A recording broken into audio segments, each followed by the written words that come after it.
A new neighbor threatened to sue me if I didn't remove the fence, so I completely removed it. She came to me pleading to put it back because her house was destroyed. According to this survey, your fence is encroaching on my property by 9 inches. Anne stood on my front porch. Tuesday afternoon, 3:47 p.m. I remember checking my watch because I'd been in the middle of something, pulling weeds in my front garden, planning to finish before dinner, stack of official-looking papers in her hand, tight smile on her face, designer sunglasses pushed up on her head like a headband, expensive workout clothes that had never seen a gym. You have 2 options, pay me for the land or move the fence back. I'd been on my knees in the dirt, hands filthy, old jeans with holes in the knees, t-shirt from a 5K I'd run 3 years ago. Just wanted to finish my gardening, maybe have a beer, watch the game, normal Tuesday evening. I'm sorry, what? I stood up slowly, brushed dirt off my hands. The fence, in the backyard. It's 9 inches onto my property. I had a professional surveyor come out yesterday. Cost me $800, but it was worth it. See? She shoved the papers toward me, aggressive, triumphant. Right here, page 3. The property line runs 9 inches east of where your fence currently sits. 9 full inches of encroachment. The fence I'd built 6 years ago. The fence I'd paid for completely out of pocket. Materials, professional crew, labor, permits, everything. Because my neighbors at the time, the Hendersons, sweet retired couple, couldn't afford to split the cost. I talked to your previous owners before I built that fence, I said, trying to stay calm, reasonable. We walked the property line together, used the old survey pins from when these houses were built. They agreed on the placement. We shook hands on it. Anne waved her hand dismissively, like she was swatting away a fly. I don't care what deal you had with the Hendersons. That's not my problem. They're not here anymore. They're gone. I'm here now, and the fence is on my property. You need to move it back to the correct property line or pay me for the land it's currently occupying. How much? Her smile got wider, more satisfied. $1,500. That's more than fair. For the 9 inches of land you're currently using without permission, without paying. That's technically trespassing, encroachment. I could charge you a lot more if I wanted to. $1,500 for 9 inches of dirt, for a strip of land so narrow you couldn't even walk through it. I'll need to think about it, I said carefully. Her smile got tighter, colder, eyes harder. You have 1 week, 7 days. After that, I'm calling my lawyer. This is property theft, encroachment. I could sue you for a lot more than $1,500 if I wanted to. I could sue for years of back rent on that land, thousands of dollars. But I'm being nice. I'm being reasonable. 1 week. She turned on her expensive boots and walked back to her house. Designer jeans, perfect hair, confident stride, like she'd just won something. I stood there in my front yard, dirt under my fingernails, papers crumpled in my hand. $1,500 for 9 inches of dirt. 6 years ago, I'd built that fence in my backyard. Nothing fancy or elaborate, just a solid 6-foot privacy fence. Cedar wood, well-built, professional installation. The kind that would last 20 years with basic maintenance. I'd talked to my neighbors first, the Hendersons, retired couple in their early 70s, Frank and Marie, sweetest people you'd ever meet. We'd walk the property line together one Saturday morning, coffee in hand, looking at the old survey pins from when the subdivision was built in 1987. They didn't want to pay for a new professional survey. Those things cost a fortune, and we trust you completely. And honestly, I didn't care about precise measurements. Didn't care about 9 inches one way or the other. We were talking about a backyard fence, not a border dispute. We eyeballed it, found what looked like the reasonable middle ground between the old pins, agreed on a spot that seemed fair to both of us, shook hands, done. I paid for everything. $4,000 total. Professional crew, quality materials, permits, labor, everything. The Hendersons were on a fixed income, Social Security, and a small pension. Couldn't contribute financially. I didn't mind. I wanted the fence anyway. My dog needed the fence, worth every penny. They were thrilled, grateful, brought me homemade cookies when it was finished. We were good neighbors for a year. Great neighbors. The kind who watch your house when you're on vacation, water your plants, bring in your mail. Then they sold, moved to Arizona to be near their daughter and grandkids. Warm weather, better for Frank's arthritis. That's when Anne moved in. Anne was from Chicago, North Side, Lincoln Park area, she made sure to mention, multiple times. A realtor and real estate investor. Loved to talk about how she'd flipped 8 houses in 12 years, made a fortune. Retired at 45. This house was her forever home, her dream property, her sanctuary. Loud, opinionated, confident to the point of aggressive, the kind of person who dominated every conversation, who always knew better, who corrected everyone. She had a dog, Razor, German Shepherd mix, beautiful dog, smart eyes, good temperament, but he spent 90% of his day outside barking at everything. Kids walking by, squirrels, leaves falling, birds landing, the wind blowing, constant barking from dawn to dusk. He chews furniture, Anne explained once when I mentioned the barking. Defensive. Destroyed my couch, my coffee table, my dining room chairs, thousands of dollars in damage, so he's an outdoor dog now. Better for everyone, better for him. He needs space. I didn't argue. Not my dog, not my problem. The first 6 months after she moved in were fine. Cordial, normal neighbor stuff. We waved when we saw each other,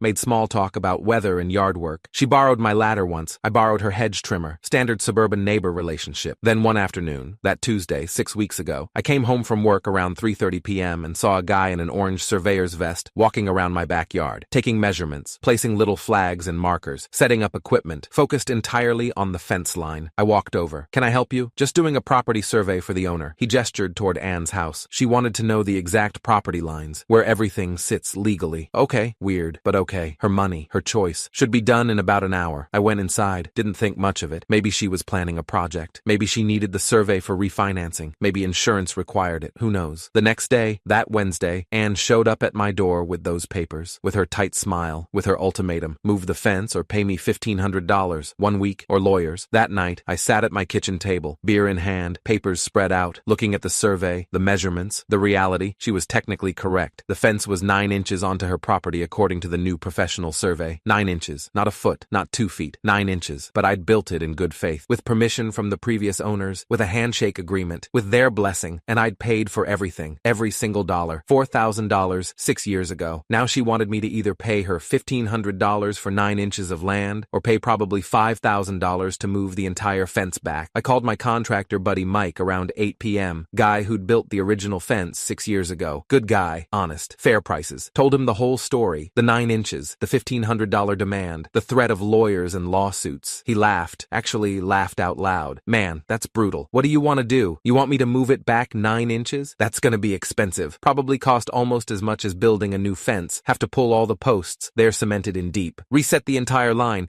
Rebuild whole sections. We're talking $4,000, maybe $5,000. No," I said slowly, idea forming. "I want you to remove it. Completely. Every post, every board, every screw, every piece. Take it all down." Silence on the other end. Long silence. Then, "You sure about that? That's a good fence. Quality work. You paid good money for it." "Yeah, I'm sure. If she wants it gone, it's gone." "When do you want me to do it?" "As soon as possible. This week if you can." "I can do Friday morning. Should take about 4-5 hours with a crew." "Perfect. Do it. You're the boss. I'll send you a quote for the removal." He emailed me an hour later. $1,200 for complete removal and disposal. I approved it immediately. I didn't tell Anne. Didn't warn her. Didn't give her a heads up or courtesy notice. Just waited. She must have thought she was winning. Must have thought I'd cave. Pay her the $1,500 just to avoid the hassle. Beg her to let me keep the fence where it was. She'd stand on her back porch in the mornings with her coffee, arms crossed, watching me when I was outside. Smug look on her face. Satisfied. Victorious. She even waved at me once when I was mowing my lawn. Little finger wave. Smirking. Triumphant. I waved back. Smiled. Friendly. She had no idea. Friday morning, Mike's crew showed up at 8 a.m. sharp. 3 guys. Big truck, tools, equipment, ready to work. They started at the back corner. Worked systematically. Removed every post. 12 of them. Each cemented 3 feet deep. Every board. 72 individual cedar planks. Every screw. Every piece of hardware. Every bracket. Everything. Loaded it all into the truck. Would take it to the dump or salvage what they could. Didn't matter to me. Took about 4.5 hours. Left my yard completely open. Completely exposed. Just grass and dirt where the fence used to be. Anne came outside around noon. Must have heard the noise. Watched them load the last pieces into the truck. Looked confused at first. Then satisfied. Then victorious. She actually gave me a thumbs up from her porch. Actual thumbs up. Like I'd done exactly what she wanted. Like she'd won. I nodded back. Smiled. Waved. She went back inside. Happy. Satisfied. My yard looked weird without the fence. Empty. Exposed. Strange. But my dog Cooper was 14 years old now. Ancient for a lab. Arthritic. Gray-faced. Barely walked anymore. Spent most of his time sleeping on his bed in the living room. Didn't need a fence. Didn't need to run around anymore. What Anne didn't realize, what I didn't fully realize until later, was what that fence had been doing besides providing privacy and containing dogs. Our houses sit on a hill. Elevated position overlooking a small valley. Beautiful view. Great sunsets. One of the reasons I bought this house 12 years ago. But exposed. Very exposed to weather. To elements. Anne's yard, her house specifically, is positioned directly in the path of wind coming up from the valley. Strong wind. Constant wind. Wind that hits without obstruction. Spring storms. Fall storms. Winter storms. Wind that doesn't stop. My fence had been acting as a windbreak for 6 years. Solid 6-foot barrier. Blocking that wind. Deflecting it. Protecting her yard. Her patio. Her garden. Her outdoor furniture. Everything. She just didn't know it yet. Had no idea. No clue. But she would. Very soon. 2 days after the fence came down, Sunday evening, we got hit with a spring storm. Strong one. Weather service had been warning about it all day. Severe thunderstorm warning. High wind warning. Gusts up to 50 mph. Heavy rain. Hail possible. Dangerous conditions. Stay indoors. It hit around 6 p.m. I was inside watching a movie. Heard the wind start to pick up. Then howling. Then roaring. Rain pounding against the windows. Thunder shaking the house. Normal severe spring storm stuff for our area. I checked checked on Cooper, sleeping peacefully through it all, deaf as a post, and went back to my movie. Around 8 p.m., frantic pounding on my door, loud, desperate, panicked, actually startled me. I paused the movie, walked to the door, looked through the peephole. Anne, soaking wet, hair everywhere. I opened the door. She looked destroyed, mascara running down her face in black streams, hair plastered to her head, soaking wet, shaking, actually physically shaking, eyes wild, panicked. "Please," she said immediately, voice breaking, desperate. "You have to put the fence back. Please, I'm begging you. I'll pay for it. I'll pay for everything, the whole thing.